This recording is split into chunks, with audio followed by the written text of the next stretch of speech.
Hello, I'm Joana Levieva, producer for special projects for Bulgarian National Television, BNT, which is the Bulgaria's public broadcaster and CIRCOM member.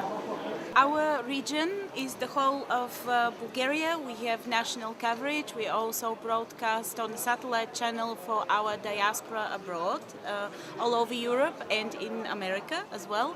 And what I expect, we had a very hard year politically, because for almost a year there were enormous demonstrations against the government in Bulgaria. So this election now, apart from deciding serious questions about the EU policy, would also be a test about the political situation in our country. So to have a protest for 1 year is not a good thing, and I would like to see a more decisive decision about whether we should hold a preliminary election in Bulgaria after the EU election or not. People often say that Europe is complicated, that European issues are complicated to the viewers. How do you explain the results of these elections to your viewers? How we explain them mainly with a lot of examples. We try to look for different points of view, both at home and all over Europe. For example, we had 1 month of special programming on BNT on the election, which we showed stories from all over Europe, from all countries, about what the issues are in them, who the candidates are, who is expected to win or lose, and what the consequences are going to be. And how are you covering tonight's? We have a small but very good team, of which I'm part. I'm working as a producer and as a journalist, as a reporter. It's 2 journalists, 2 cameramen.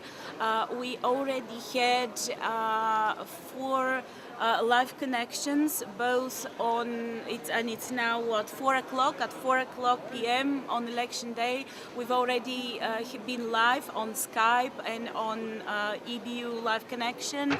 We've sent stories, and we expect to continue throughout the evening to send information to our audience.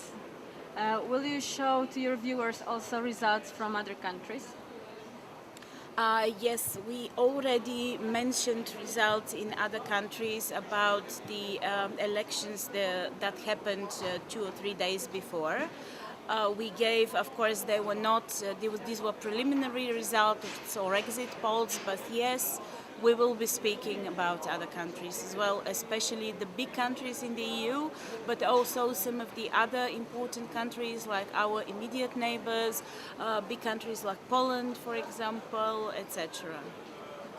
Okay, so this is a special time, but outside of elections time, how often do you tackle the European issues? How often do you talk about what's going on in Brussels or in Strasbourg? It's an everyday, almost everyday topic in our programming. We have a permanent correspondent here. We have several programs that tackle issues of foreign policy, including also the EU. So on average, I would say, if not every day, every other day, we would have a story about the European issues. Okay, and to do this, do you use Parliament's facilities, or you use your own? How do you do it here in Brussels? It's a combination of both. Our correspondent here has a camera. He hires cameramen as well. When it's a more complicated situation, or a bigger story, he would hire a cameraman. Sometimes he will do short stories which he will shoot himself. He's using a lot of the facilities, also the archive provided by the Parliament, by the Commission. Is also used several times, the studios and the live connections facilities and so on. Okay, so as a CIRCOM member, what do you expect from association like CIRCOM? How can we support you more? What is always best is to work together with others. Like, for example, now we are part of the Circom Citizen project, which is great opportunity to us to do great stories and show our point of view to other members. So that is always great. Of course, Circom used to provide to my mind more training, and I wish that this becomes true again, that there's more training offered by Circom to us, especially in modern media ways of covering, like the social media, the web reporting, etc. That would be very good for us. Okay, thank you very much. And later we will follow you a bit to show our viewers how you work. Sure, thank you. So, where are we going now? we have a live connection right now with the person that we brought over there to talk to one of our presenters at home on a kind of commentary program on the election. He's talking directly with the presenter, but this is our correspondent there now. Let me just signal him. Just 2 minutes because I'm writing an email. Добре.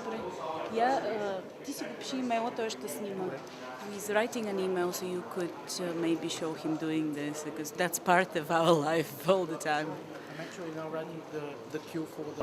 I think this is a mistake, by the way. I've told them when I was there, that the Mitko should speak English to him, and the translator translates everything. It's fine. I just hope it made sense. Because the first question I had to guess. I didn't know what he said, so I just said it's general about the EU. But I watched the beginning of it on my telephone. It was fine. Yeah. Okay. I hope you didn't ask me anything about Bulgaria. No. So I didn't say anything. No. Okay, great. Okay. Good.